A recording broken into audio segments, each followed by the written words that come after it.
Velkommen til Vestkast episode 17. Denne episoden skal i sin helhet handle om humle, og er del 1 i vår miniserie om humle, der vi virkelig dypdykker i temaet. Gjesten i dag er Stan Hieronymus, kjent forfatter av blant annet For the Love of Hops. Denne episoden er sponset av Vestbrygg og Pingvinen.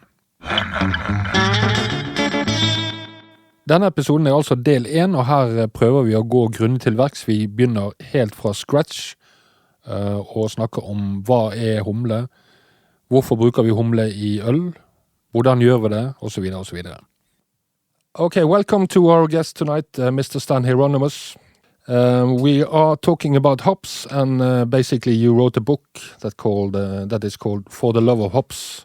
And so let's start from scratch. What is hops, and why do we need them in beer? Well, we'll start with some basics about the plant itself. You have the plant is dioecious, which means that it can be either male or female.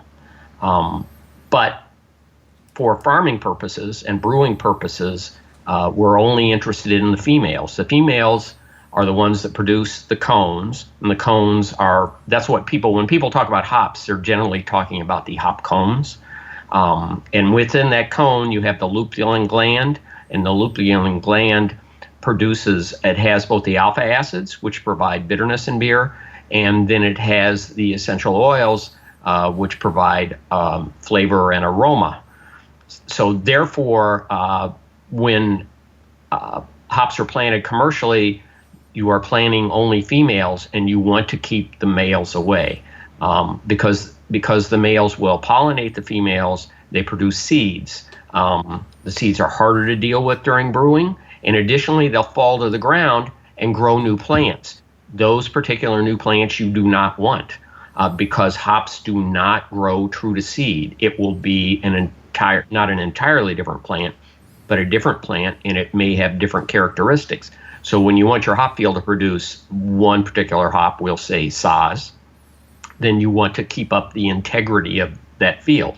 So that's why you don't have males around. Males are only used for breeding purposes, which would be to create new hop plants altogether.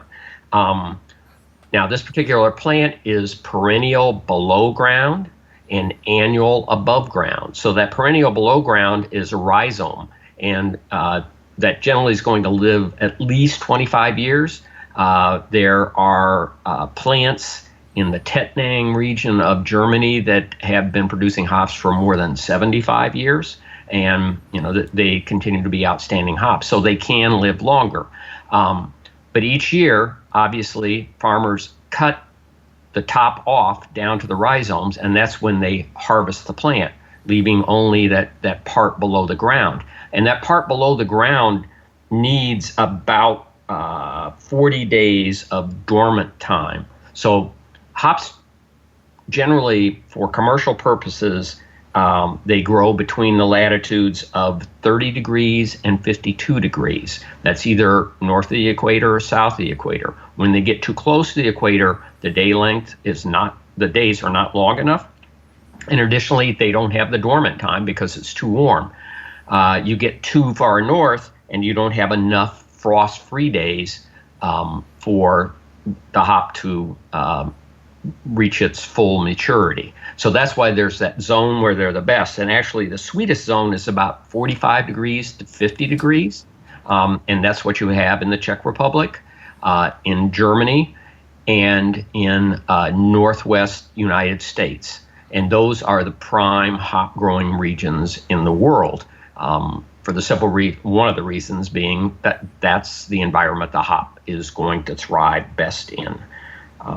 So that's the plant that we're working with here, that you're taking the cones off of. The cones in the northern hemisphere are going to be harvested generally beginning in mid-August, perhaps well into September, depending upon exactly what variety they are. And how much time the farmers have. Hop growing is capital intensive. because you are using picking equipment you use one time a year. You're using a kiln where they are dried, and then they are baled, and that kiln is useful for only 6 weeks out of the year. So the rest of the time, much of your investment for growing the hops is dormant. So that's not particularly efficient. Once you have the hops, when you talk about why do you need them in beer, they serve several purposes. They add bitterness, as we know. That's the bitterness to beer, and that occurs by heating the hops up. The hops have alpha acids in them. By heating those alpha acids, they are isomerized. There are several different alpha acids. We won't go into that detail today, but those provide the bitterness in beer. Generally, in order to maximize the efficiency of the boiling, because it isn't super efficient, you're going to boil the hops for about 60 minutes. Then at the other top level, they provide aroma. If you take one of those cones fresh in a field, you can put it between the palms of your hands and rub it firmly. And in part, that will be heating up the oils in the hops, and it'll also crush it and kick off, and you'll begin to get some of the aromas you get out of the hops. Not all of the aromas, but some of the aroma you get out of the hop. Because another way, the compounds within these essential oils, which you had, the essential oils will oxidize and they create new compounds. There are more than 500 aroma compounds in hops, which are still not fully understood. Some of those compounds will make their way into the aroma of beer. Other of those compounds will be transformed as the beer ferments. This is called biotransformation. So they will create new aromas. Most of what people refer to as flavor is in fact aroma and taste. You understand one part of taste is the bitterness in the beer, but if after you swallow that beer and you begin to start to get what you think is a particular flavor, if you hold your nose, you'll notice much of that flavor disappears. You let go of your nose again, the flavor comes back. That's because it's the way you're experiencing it. Some of that is retronasal. So you've got orthonasal, which is where you breathe in. Retronasal goes back through your mouth. So you get that retronasal, it's actually aroma, but we perceive it as flavor. Hops also provide mouthfeel, and that's the polyphenols in the hops. So they add a texture to the beer. They're responsible for better foam and lacing. So you think about first you get that foam after you pour the beer, but also the lacing on the sides of the glass that makes the beer more attractive. They add flavor stability. Over time as a beer ages, they'll help it age more gracefully. And also super important to brewers themselves they're antimicrobial, which means they inhibit the growth of organisms that damage the flavor and appearance of the beer. So those are the 7 basic things that hops bring to beer. Excellent. Now we have a really basic understanding of hops. So then we can walk into hopping techniques. So when you want to isomerize those alpha acids, that happens by heating them up, as I said. So you're going to make an addition at the beginning of the boil. Some people like to do it before the beginning of the boil even, which is to put hops in, run the wort on top of it. That's known as first wort hopping. The Germans did a lot of examining of this more than 100 years ago, and they think it adds a more pleasant bitterness. It's something that's very difficult to measure. It's mostly sensory, but it's one way people prefer to make their beer. I personally, I'm a fan of first wort hopping.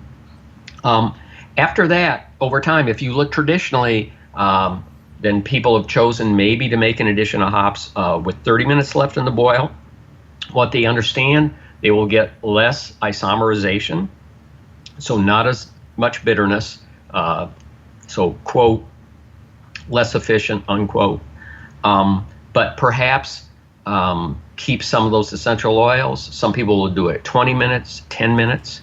What recent research is showing us is those additions are simply not using your hops very well. You're better off with your additions right at flame out. So a little bit of heat on them, but then it goes away. That way you preserve more of the essential oils. 10 minutes of boiling eliminates half of the compounds in the essential oils. More popularly now would be creating for home brewers a hop stand, which is letting the hops sit after you turn the heat off. Or commercial brewers are more likely to do a whirlpool. Home brewers can do a whirlpool too, which is stirring the hops around, but they're off the heat, so they are not isomerizing, and presumably you are retaining more of the aroma. And then, of course, you can, what's referred to as dry hopping. Obviously, it's not dry. And you can dry hop at the beginning of fermentation. But if you do that, the active fermentation is going to drive off some of the aromas you create. On the other hand, you've got contact time longer with the yeast, so you get more biotransformations. Or you can wait until fermentation is complete, add your dry hops then. The yeast are still going to be there, so you're still going to get the biotransformations. Generally, it seems 6 to 7 days when you are not actively recirculating or stirring your beer. At 6 to 7 days is you're getting a good amount of the dry hop aroma. But another way to approach that, and if you think about it, most people are using pellets. Those pellets are going to float down through your fermentation vessel, whether it's a carboy for home brewers or a fermentation tank, and it's going to take maybe 3 days. So instead of adding all your dry hops at once, decide how much you're going to use and put half of those in, and then after 3 days, put the other half in. So the first half will float through, they'll have full contact with the wort, pick up more of the oils / compounds, and then you will add the second half. So that's another technique for dry hopping. Last few years, we can see things like hop oil or hop concentrates that we can use in brewing. I wonder if you can talk a little bit about that. Well, what you're getting, there are some oils you can add at the end. They are a little more controversial. Most people at this point, that's an effort to extract the essential oils and add them. And Sierra Nevada has done this very well with their Hop Hunter IPA, but that is a different process. They are distilling the oil. So essentially they're getting the oils out of the hop, bringing it in and adding it later. Otherwise, the oils are being extracted, trying to take the oils out through one process and get the alpha acids out through another. But certainly it works to have hop extracts. So many large, not most, but could be most, but many large breweries don't use, so when you think about the form you can have hops in, one is just to use the cones, and that's baled hops, or hop flowers. That of course is the way hops used to be, the only way you could use them. But since hops were pelletized and turned into pellets, that process has improved immensely in the last 20 years. So certainly in the United States, most breweries are using hop pellets. And the other choice is hop extracts, and to create the way the extract is made, you actually take pellets. So no matter what processing plant does, is it'll come in, it'll take most of its baled hops, turn those into pellets. You need the pellets before you can extract the hops. extract the oils. So in that extraction process, you're drawing then at that point on only the lupulin gland, so you are losing some green matter. Some of that green matter contains glycosides, and glycosides will add a kind of snap to the finish of the beer, and also during the fermentation process, they're adding some aroma/flavor. So you lose that if you're using only extracts. Extracts are excellent for just bittering beer. So that's why large breweries are using it, but also now smaller breweries in the United States, when you're making an IPA or a double IPA and a highly hopped beer, you've got a lot of hop mass going into the beer, so you've got a lot of loss.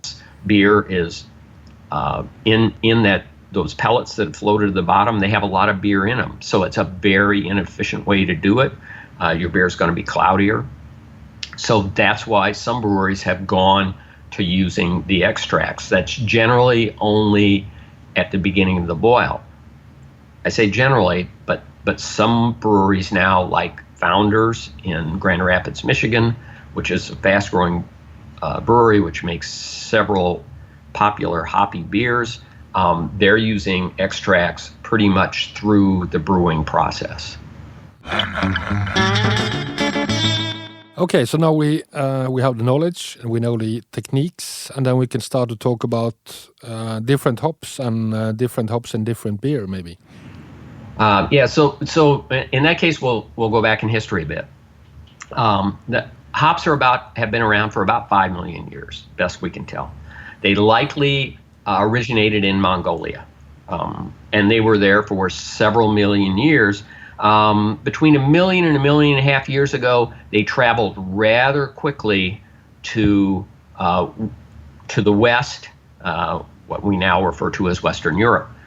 We know that they landed and naturally occur in the south of Germany, in France. At some point, it appears that some of those made their way to England on a natural basis. Later hops, of course, were introduced in England, different varieties that were grown in Europe. So that was one distinct set. Perhaps 500,000 years after the hops traveled down to Europe, another group traveled into North America. And what exists in North America is we give credit to 3 varieties, but they're pretty closely linked. Some people say that it would be enough to say only one American variety. So the genus of the hops is Humulus, and the European variety is Humulus lupulus. And later, when lupulus was crossed with other hops, we continue to call it lupulus, even though at that point it had sometimes the father, or it could one of the offspring, which would be a mother, then would be crossed again with the hops that were unique to the Americas. So generally, when people are talking about the hops of the Americas, they refer to Neo-Mexicanus, and that's the variety that's in the southwest of the United States, but also the west of the United States. So it went clear up north. And these classic hops, the European varieties, the ones we call landrace hops, and they were just selected naturally. So it's like having think about having when you're growing peas, and you've got a plant that's growing better than the others, and you realize that's the plant I want to have all over my garden. So you get rid of the other plants and you continue to propagate that one single pea plant. This is relatively easy to do with hops. If you find one vine, they're referred to vines, not vines. People will say they're vines. So that plant will grow, by the way, which I didn't mention before, 8 or 9 meters into the air. So most people have not seen hop plants in a field where it is strung, where you have acres of this trellis system that is generally in Europe, the standard trellis system is 7 meters. In Tettnanger, it's 8 meters tall. So you go through, and here's this field in August before harvest, and these plants are going skyward. but you identify a single plant, you can then take that rhizome and split it into more plants. So seeds don't work. As I said, they don't grow true to seed, but you can continue to split that plant, and you can turn that plant into 100 hectare of hops if you want, starting from that single plant. And that's what happened in the Czech Republic, for instance, with Saaz hops. And they continue to keep that one particular variety going. In Germany, it happened in the Hallertau region with a time, and they would call this, so it's Žatec is the region that Saaz grow in. The Hallertau, the hop simply got known as Hallertau around Spalt, got known as Spalt, and Tettnang, it got known as Tettnang. So you had these landrace varieties. They are distinct from the varieties that moved to the United States, which we'll call Neo-Mexicanas for the interest of simplicity. In the early 20th century, Ernest Salmon at Y College in England collected hops that were growing in the wild out of Manitoba, Canada, and he brought that female plant in and planted it in the midst of other hops at Y College in England. Chances are that the male, which they just allowed the males to pollinate this, was either a Golding or a Fuggle. Both of those are landrace hops. And from that cross, he created new plants. And those new plants were hardier. They had more alpha acids, so more bittering power. They were more efficient. And an important thing which we're doing on an ongoing basis is when crosses are made, you're looking for hops that are stronger agronomically. They grow more pounds per acre. They have less problem with disease, because when you think about a hop field is all the same plants. It's classic monoculture, which makes it really easy for pests and disease to attack. They know the spider mites go, oh yeah, here's this big field. This is where I want to play. So those are other reasons the crosses are made, but part of it is to create new aromas and flavors. So when in the early 1930s, when he introduced the first of these hop varieties, which it was called Brewer's Gold, the brewers in England said, this is great for bittering my beer, but I do not like this aroma and flavor. And you'll see frequent references to them, references to black currant flavor, that it came across as catty.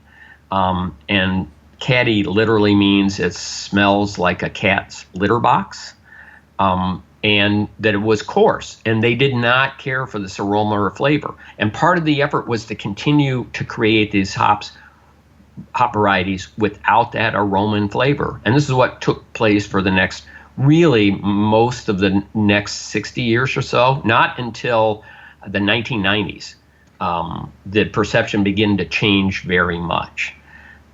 In 1955, in the American Northwest, crosses were made that resulted in Cascade hop. That's 1955. Cascade hop is not released because it takes about 10 years to develop a hop, because first of all, you do the cross in the fall.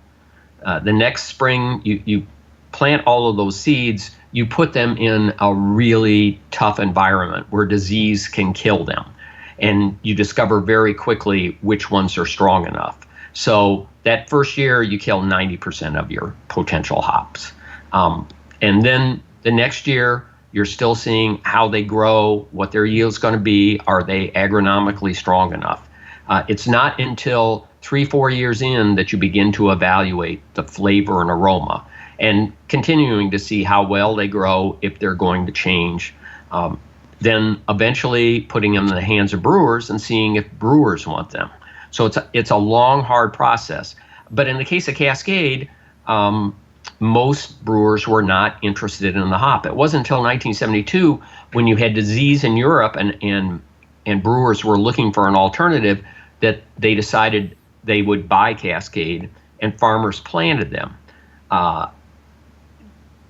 The brewers quickly learned that they didn't really like Cascade that much. According to Al Hanhold, who was the breeder who created that hop, his feedback was they did not like the geranium flowery aroma, maybe a little bit of pininess in the hop. Those attributes go directly back to a few compounds and also a thiol, which is actually a sulfur compound. So you've got both the one of the compounds is geraniol.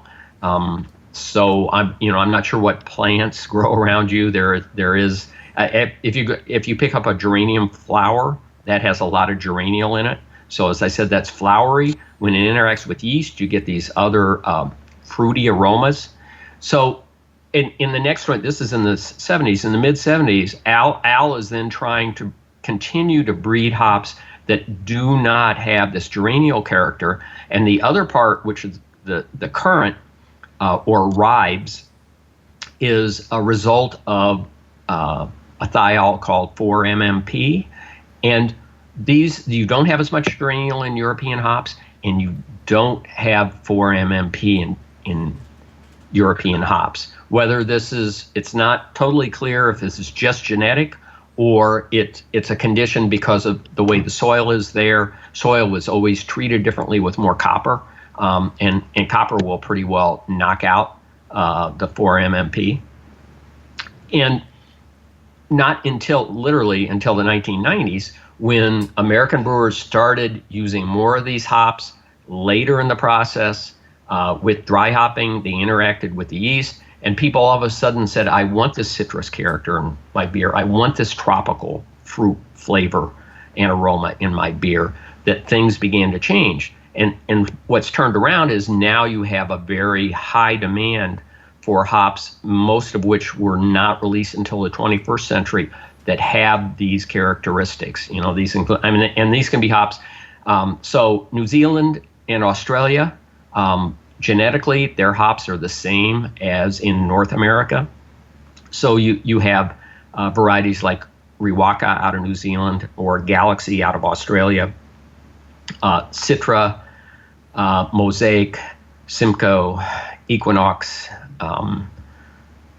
Calypso, Denali, all kinds of recently released hops out of the United States that for the first 5 million years, although hops have only been used in it, but we'll just go back to how long hops have been used in beer, which is extensively maybe 1,300 years. For all but the last 20 years, those were not desirable aromas. I wonder if you could talk a little bit about hop research and hop science. You write quite a lot about this in your book, but it's been a couple of years since it came out, so maybe there's some new development you want to tell us about. Well, as I said, so the demand for these new aromas, and so people want to understand, and we're not there yet. The idea is there's a certain amount of one kind of hop, and people want to create more aroma and flavor. And to begin, let's say that I use a particular variety. We'll say nugget hop. Nugget hop was bred mostly for its alpha. It turns out it's high in a compound called linalool. And when you have lots of linalool and lots of geraniol together, there's an opportunity when those interact with yeast to create other fruity aromas that don't exist in either one individually. So you can take a hop like nugget, which traditionally people have added and boiled for 60 minutes. When you do that, you eliminate all the oils. But if you add it at the end of the boil, then you're retaining the linalool. And you can take a hop variety like Chinook, which is high in geraniol. And then you have that interaction between the geraniol and the linalool, and you can see what you'll create. That's what studies are going into right now. There's another, just this year, Hopsteiner, which is also SS Steiner, in Germany, they have done research finding alpha acids that people have not paid attention to before.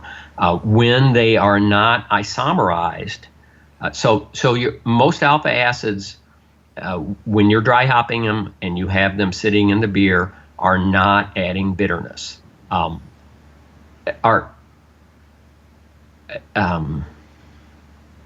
There's a tricky thing here when we say not adding bitterness. You can get people perceiving bitterness even when they're not tasting bitterness, because they smell things that makes the beer hoppier, and it makes them say, oh, there's more bitterness there. But you take away the aroma aspect and you're not adding bitterness.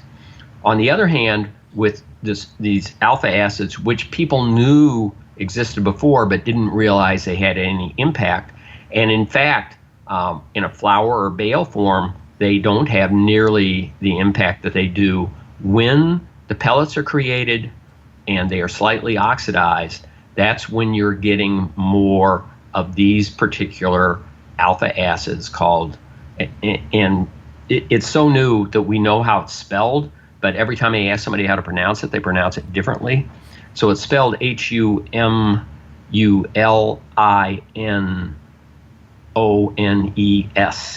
So it looks sort of like humulinones, but that's not necessarily how it's pronounced.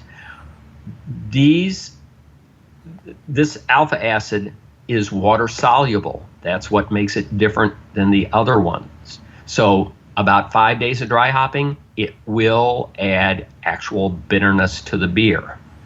But at the same time, because you dry hopped and put this in, some of your isomerized alpha acids, which are generally what IBU are trying to measure, will be dragged out of solution. So they won't be there. You'll have a slightly, maybe a little lower bitterness level, but you'll still have quite a bit of bitterness. But it's a different kind of bitterness because these humulinones are water soluble, so they break down faster on your tongue. So it gives you what most people describe as a smoother bitterness. So that's one of the things that has just been figured out.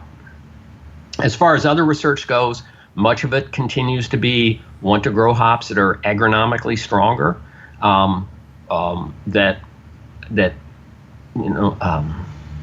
don't have the disease problems, that aren't going to go away. Most of these land-raised hops are not as hardy as hops that have been created by crossing. So Saaz, Mittelfrüh, Strüsselspalt.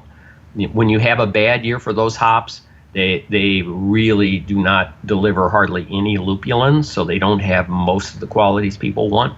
That's why people may choose to use a hop called Hallertau Select as opposed to Hallertau Mittelfrüh. It has much of the character of Mittelfrüh, but more of it. That's probably the best way to put it. It's going to have more bitterness. It's going to have more, a little higher level of oils. I know you have a new project. There's a new book coming this fall. Isn't that right? Yeah, it should be. It's actually like coming off the presses just about now. So it'll ship, through this week. It's a pre-sale to members of the Brewers Association in the United States, and therefore that means the American Home Brewers Association members as well. And they should be getting their copies by the middle of September, we would hope. I look forward to seeing it myself, in a week or two. So yes, it's pretty close. It's called Brewing Local, American Grown Beer. At the beginning, when the book was suggested to me, we were going to call it Indigenous Beers, which means essentially beers indigenous around the world. So you would be talking about everything. We wouldn't do Goza. I wrote about Goza in Brewing with Wheat, but distinctly local beers like chicha in South America, the sorghum beers of Africa. So sati. But the world is a really big place, and for the Brewers Association. Most of the members are in the United States. So we limited to mostly beers that have been made historically in the United States, which includes some unusual ingredients. Everybody knows pumpkin beer, but also pawpaw, persimmons, beers that were made over time. But the bulk of the book is looking at people who are now drawing on ingredients that are very nearby. So if you're in a region that has pawpaw, you may put out a call for people to actually forage for this. Sometimes they are not even cultivated crops. So there's like about 150 different things that people are adding to beer to add flavor to it. So hopefully this book will reach us here in Norway, perhaps during the winter. Yeah, and of course you've also got the New Nordic beer, which is overall Scandinavian. I know that Impetus is out of Denmark, and they're trying to put that together to build the same sort of database. But I would hope people can look at my book and say, oh yeah, this is a way to work with, for instance, basil. I mean, there are so many varieties of basil. So you change your beer. You don't need a lot of basil, particularly at 5 gallons. I know I've used too much basil, so you should learn from my lessons, which is figure out how much you want and then use half. But you change your beer when you use Thai basil versus, say, cinnamon basil. There are 900 different kinds of sage. So there are a lot of cool ingredients. They do not have to dominate the flavor of the beer. They can add subtlety and complexity. What we're seeing, this isn't totally related, but I was at a homebrew conference a week and a half ago,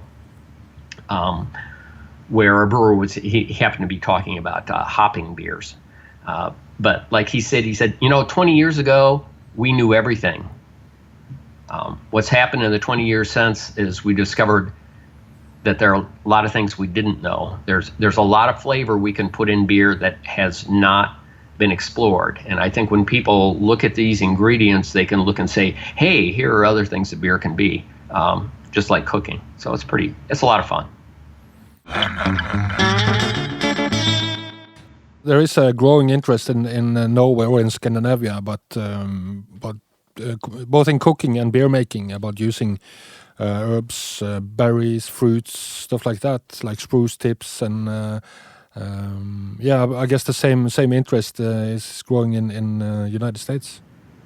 And of course, you're far enough north where you don't have commercial hop fields. So you're thinking, what can we do instead of hops? So you can look and see, for instance, basil, coriander, sage. A lot of these and these particular things are the way the book is organized. When there are some of these plants that have the same compounds as hops, we point that out. So you can use basil in a way that gives you some of the same flavor that you get from hops. This is certainly true. The researchers in Japan have used coriander in place of citra hop, and they're getting some of that citrus and a little bit of lime character that you get from the citra hop. You also get the flavor of coriander, so you got to kind of balance that and figure out how to do that. But you can get some of the same flavors you get in hops by using just regular plants. You don't get they are not as antimicrobial. So that is one of the challenges. But a difference between now and 150 years ago, when people were making beer and they were getting a lot of sour beer, is our sanitation is much better. Our yeast handling is much, much better. People are starting with yeast strains knowing what they have, not just taking sourdough bread and throwing the yeast in there. So your ability to make, quote, clean beer, so it's not sour and infected, is much higher. So I know people who do make beer using no hops, But you could also use a very low level of hops, say Saaz hops, and they're from nearby, or you can get hops from Poland, whatever. They have a lot of, Lublin is a very nice hop. You can use that to just add a little bit of preservative power, and then you can go back and flavor your beer with something local, and that has a great appeal to people. Okay, the last point on my list is there anything else you want to talk about? I think we've hit upon most of these things. I think as we go along, what people are learning is that there's a lot more we can know about beer, and there's a lot of cool science that we can apply to beer. But it's important to remember that we've had beer for thousands of years. So before we had single yeast strains, we were able to still have beer that wasn't sour all the time. People wouldn't have talked about beer sickness in the 19th century if they didn't taste beer without beer sickness. So just like we didn't understand what these humulinones were bringing to dry hopping, so we didn't understand it scientifically, but we understood it when we tasted it. So beer, that to me, I refer to that as a little bit of the magic aspect. It finds its own balance. So you don't have to, as anybody who's read For the Love of Hops knows, I'm perfectly happy to take that deep dive into the science. But you can sort of back off and realize it still works out, and that gives you the ability to go out and say, hey, this thing's growing in my yard. I wonder what it tastes like. An important thing, and we certainly stress this in the book, is first thing you need to do is make sure that it's not poisonous. People don't. You have apricot trees there? No, really. Okay, so apricot's a perfect example. The pit of the apricot contains a compound, which by itself is okay, but it'll interact with enzymes in your stomach to create cyanide. So you don't, when you pick, which, most people know this, that, they don't think about having the pit, but if you were to say, I'm just going to pick these apricots and throw them in there and grind it up, then you would be leaving the pit. So you do need to be aware of potential dangers of what you're brewing with. And as a matter of fact, so the ingredients in brewing local, you're listed, for instance, if they add fermentables. So a fruit obviously is going to add some sugar. If they add bitterness or spiciness like hops, so you've got icons at the top to say, oh, I'm looking for this. If they can be foraged or if they're cultivated. But one of the icons is danger. Be aware. And be careful how elderberries are another example. Elderflowers have been used in wine and beer forever, but the bark itself is poisonous.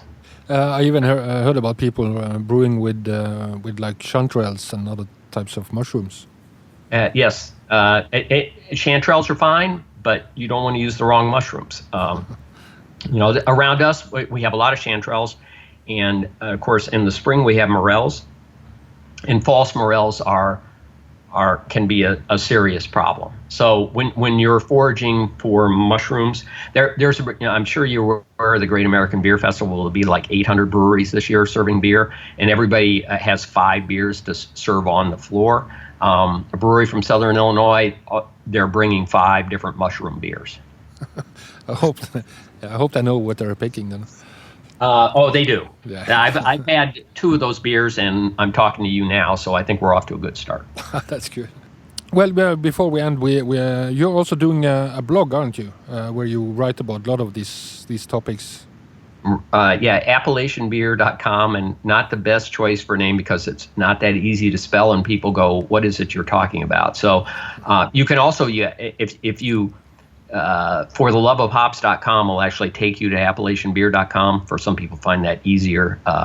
And BrewLikeAMonk.com will take you to AppalachianBeer.com. But Appalachian Beer is AppellationsBeer.com. Well, we put the links out on our Facebook site so people can find it there. Well, thanks a lot for taking your time to be with us here at Vestkast. It's never hard to get me to talk about beer.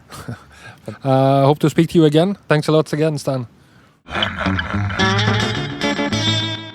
Vi har hatt en lang prat med Mr. Stan Hieronymus, som bor i St. Louis i USA. Han kjent som forfatter av 3 viktige og gode bøker for ølnerder og hjemmebryggere. Brew Like a Monk, Brewing with Wheat, og nå sist For the Love of Hops, som vel å regne som en liten bibel for hopheads.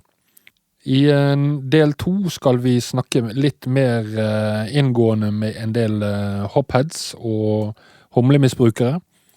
Den episoden kommer i løpet av høsten. Episode 17 som vanlig sponset av Vestbrygg, vår faste leverandør av råvarer og utstyr til hjemmebrygging, og Pingvinen, vår faste leverandør av norsk husmannskost og norsk håndverksøl. Denne episoden ble også som vanlig innspilt og redigert i Spacecraft Studio, og som vanlig laget av Rolf Bergesen.